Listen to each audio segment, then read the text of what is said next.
The Mississippi heat was a wet blanket in the summer of 1944, thick and suffocating.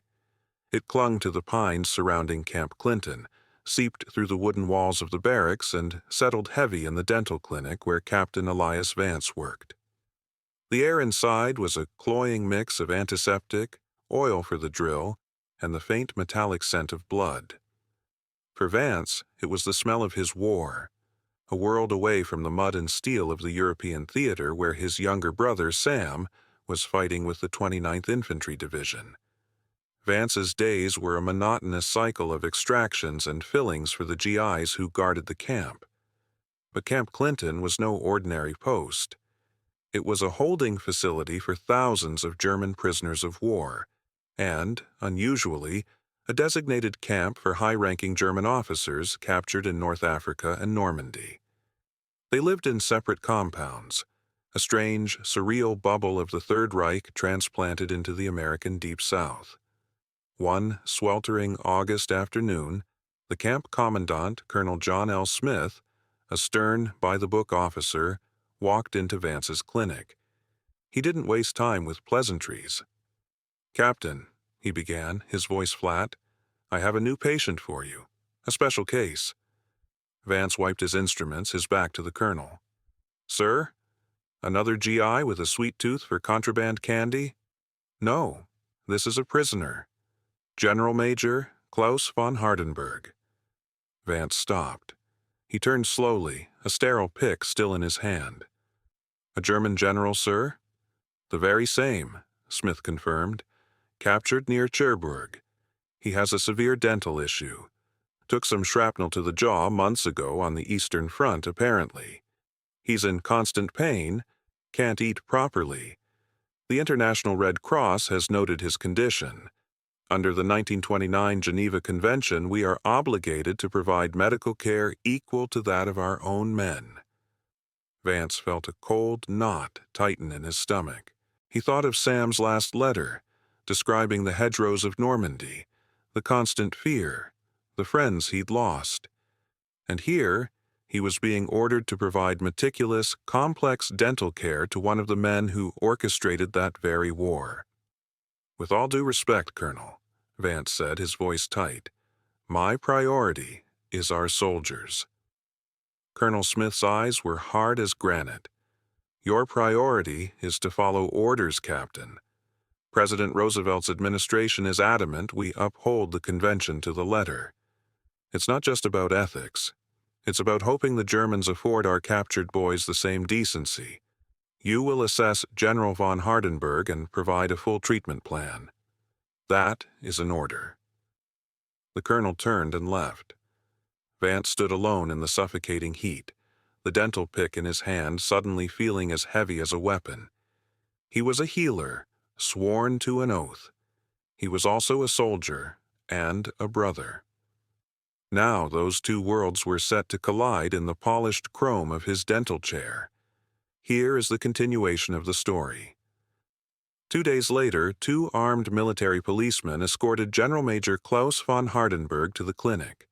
He was a tall, unnervingly gaunt man in his late 50s. His Afrika Korps uniform had been replaced with standard POW fatigues, but he wore them with an unyielding straightness. A jagged, discolored scar ran from his left cheekbone down to his jawline, a permanent reminder of the wound that brought him here. His blue eyes, deep-set and weary, held a cold, aristocratic stillness. He surveyed the small, sterile room with an air of detached assessment, as if inspecting a subordinate's quarters. "Captain Vance, General von Hardenberg," the lead MP announced, his hand resting near the butt of his pistol. Vance nodded, his heart thumping a heavy, resentful rhythm against his ribs. "Thank you, Corporal. You can wait outside." The MPs exchanged a look, but complied, closing the door behind them. The small room suddenly felt charged, the air thick with unspoken animosity. The only sound was the lazy whir of the ceiling fan failing to stir the humid air. Von Hardenberg looked at Vance, his gaze unwavering. In clipped, heavily accented English, he spoke. "You are the Zahnarzt." The German word for dentist hung in the air. "I'm the dentist, yes," Vance replied, his tone all business. He gestured to the polished leather chair. "Please, have a seat." For a moment, the general hesitated. Being ordered by a junior American officer was a clear violation of the military hierarchy that had defined his entire life. But pain was a great leveler. With a stiff, almost imperceptible nod, he sat. As Vance adjusted the headrest, he caught a glimpse of his own reflection in the chrome lamp above the chair. His face was tense, his jaw set. He put on his mask and gloves, the familiar ritual a small shield against the man before him. "Open, please." Von Hardenberg complied. The moment Vance looked inside, the officer vanished, replaced by the patient. The damage was extensive. The shrapnel had shattered several molars on the left side and fractured the mandible. Old, poorly healed tissue was inflamed, and infection festered deep in the gum line. The man had to be in agony. Every professional instinct told Vance to focus on the ruined landscape of bone and gum, to map out the necessary extractions, the bone grafts, the complex bridge work that would be required.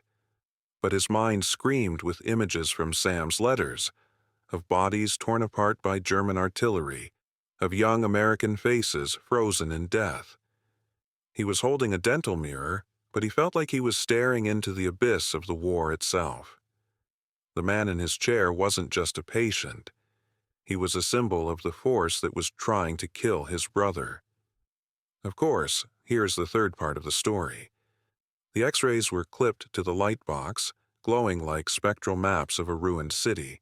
Captain Vance traced the fractured lines of the mandible with the tip of a pen, the German general watching him with hawk-like intensity. "The damage is severe," Vance stated, his voice devoid of emotion.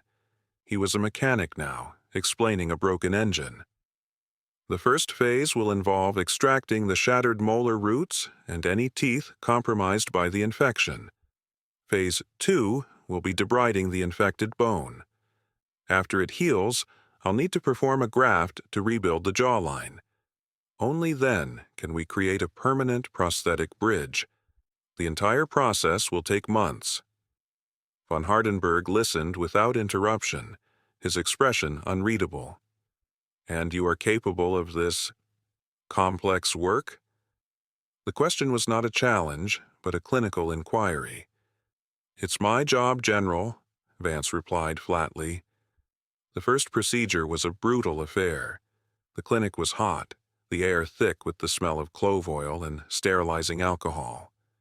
For over 2 hours, Vance worked with a singular focus. The man in the chair ceased to be a Nazi general. He was a complex anatomical problem. The whine of the drill, the sharp scrape of the elevator against bone, the precise snip of the sutures. These were the only realities. Vance felt a grim, detached pride in his own steady hands, his ability to wall off the war and retreat into the pure mechanics of his craft. He was not a soldier or a brother. He was an architect of bone, clearing rubble to lay a new foundation. Throughout the ordeal, von Hardenberg remained preternaturally still, his knuckles white where he gripped the chair arms, but not a single sound of pain escaped his lips. When it was over, Vance removed his blood-specked mask. The general, his face pale and swollen, slowly sat up. He rinsed, his movements stiff. "Your work is methodical, Captain," he said, his voice a hoarse whisper. It wasn't praise, but a professional assessment, an acknowledgement from one disciplined man to another. It was the first time he had addressed Vance as anything other than a function. A strange, unspoken rhythm developed over the following weeks. Twice a week, the general would be escorted to the clinic. The initial hostility had cooled into a formal, quiet truce. They rarely spoke of anything beyond the treatment. Yet, in that sterile room, a peculiar intimacy formed, the kind that exists between a craftsman and his difficult, consuming project. Vance found himself thinking about the case at night, sketching designs for the bridge, considering the precise angles of occlusion. The professional challenge was eclipsing the moral revulsion. Then, in late October, a letter arrived. It was from Sam, postmarked from the Belgian border. Vance tore it open in his sparse quarters, his hands still aching from a long session spent shaping a temporary plate for von Hardenberg. The tone of the letter was different. The boyish bravado was gone, replaced by a hollow exhaustion. Eli, we're in a place called the Hurtgen Forest. I can't describe it. The trees eat the artillery. They just splinter and rain down on you. We never see them, but they're always there. The shells come out of nowhere. They call them tree busters. They explode in the branches, and the shrapnel and wood flies everywhere. We lost Miller and Garcia this morning. It's not a battle, Eli. It's just a meat grinder. Pray for rain. The mud is better than the splinters. Vance read the letter twice. The meticulous plans for the general's prosthetic bridge, the sketches he'd been so proud of, suddenly felt obscene. He had spent his day painstakingly repairing one German's jaw, while other Germans were turning his brother's world into a splintered hell of wood and steel. He crumpled the letter in his fist, the sterile satisfaction of his work curdling into a hot, sickening shame. Here's the fourth part of the story, continuing from the previous section. The day of General von Hardenberg's next appointment, a suffocating rage had settled over Captain Vance. He saw Sam's face in every patient, heard the scream of artillery and the high-pitched whine of his drill. The meticulous care he had planned for the German now felt like a profound betrayal. When von Hardenberg was escorted in, Vance didn't offer a greeting. He worked with a cold, almost violent efficiency, his movements jerky. He prepared an impression tray, mixing the pink alginate paste with more force than necessary. "You seem distracted, Captain," von Hardenberg observed, his voice calm. He sat perfectly still in the chair, watching Vance's every move. The simple observation was a lit fuse. Vance slammed the metal bowl down on the counter. The paste slopped over the side. "Distracted?" Vance spun around, his eyes blazing. "My brother is in the Hurtgen Forest. Do you know what that is, General? It's a patch of hell your men have engineered. He's not living in a clean barracks. He's sleeping in mud and filth while artillery shells designed to explode in the trees rain wood and steel down on his head. They call them tree busters. A clever German invention, I'm sure." He stepped closer to the chair, his voice dropping to a furious whisper. "I spend my days designing a perfect, comfortable prosthetic for you. A man who helped plan this war, so you can enjoy your 3 square meals in peace. While my brother, if he's lucky, is trying to eat a cold ration with his face in the dirt, praying one of your tree busters doesn't tear him to shreds. So yes, General, I am distracted." The clinic was utterly silent. The whirring fan seemed to have stopped. Von Hardenberg's gaze did not waver.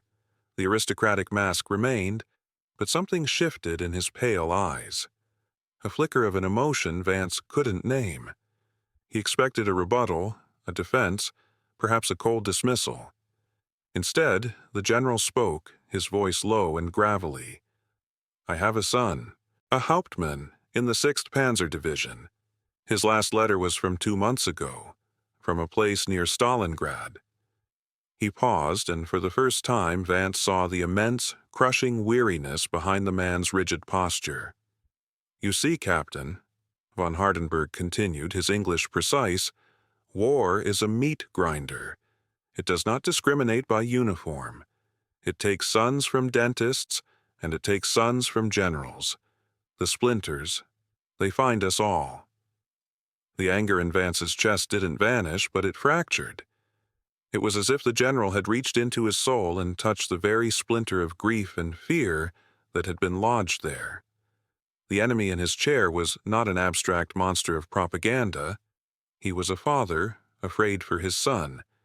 Just like Vance's own father, thousands of miles away in Ohio, was afraid for his. Vance stood there for a long moment, the alginate paste hardening uselessly in the bowl. He looked at the x-rays on the light box, the map of a broken jaw. It was no longer a symbol of the enemy. It was just a man's broken bone, and it was his job to fix it. He slowly picked up the bowl, scraped out the ruined mixture, and began again, the silence between them no longer one of hostility, but of a grim and terrible understanding. Of course, here is the fifth and final part of the story. Winter had finally come to Mississippi, trading the suffocating humidity for a damp, gray chill. The war in Europe was entering its brutal endgame. The Battle of the Bulge was raging, and every newspaper headline screamed of desperate fighting in the frozen forests of the Ardennes, a landscape Vance now knew was indistinguishable from the Hurtgen. He had finished the prosthetic. It sat on a velvet cloth in his instrument tray, a small, intricate piece of polished porcelain and chrome. It was a marvel of restorative engineering, a perfect replica of what shrapnel had destroyed. One cold January morning, a week before the general's final fitting, a jeep pulled up outside the clinic. A young corporal, his face grim, handed Vance a telegram. His hands trembled as he tore it open. The stilted formal words of the War Department swam before his eyes. "The Secretary of War desires me to express his deep regret. Your brother, Sergeant Samuel Vance, reported missing in action since 16th December in Belgium, now interned as a prisoner of war at Stalag 9B. He didn't feel relief, not at first, only a hollow, echoing dread. Sam was alive, but he was in their hands. He was in a camp just like this one, only on the other side of the world, at the mercy of men, just like the guards who patrolled the wire fence of Camp Clinton. He was cold, hungry, and hurt, dependent on the decency of his captors. He was now subject to the very same Geneva Convention that Vance had been ordered to uphold. When General Major von Hardenberg was escorted in for the last time, the atmosphere in the room was different. The rage in Vance's heart had been replaced by a cold, desperate hope. He picked up the prosthetic bridge. It felt impossibly heavy in his hand. It was no longer an instrument of care for an enemy, but a prayer, a tangible offering cast into the void, a hope that somewhere in a German dental clinic, a man he would never know was doing the same for Sam. "This is the permanent bridge," Vance said, his voice quiet. He worked with practiced, gentle precision. He checked the fit, cemented the bridge into place, and cleaned the excess. He stepped back, close and open. "Bite down." Von Hardenberg did as instructed. He moved his jaw slowly, testing the new teeth. For the first time in over a year, his bite was complete. The constant grinding pain was gone. A flicker of something profound, not quite a smile but a deep relief, crossed his tired features. He met Vance's eyes in the reflection of the dental lamp. "Thank you, Captain," he said, the words clear and solid, no longer muffled by pain. "You are a man of principle." The general stood, buttoned his fatigue jacket, and gave Vance a stiff, formal nod before the MPs led him away. Vance stood alone in the quiet clinic, the scent of antiseptic lingering in the air. He looked at his own hands, the hands that had rebuilt an enemy's smile. He thought of Sam, somewhere in the frozen heart of the crumbling Reich. He had done for one man what he now desperately prayed a stranger would do for his brother. In the vast, brutal calculus of war, it was a small, insignificant act. But it was not nothing. It was the weight of decency, and in a world falling apart, it was all he had to hold on to.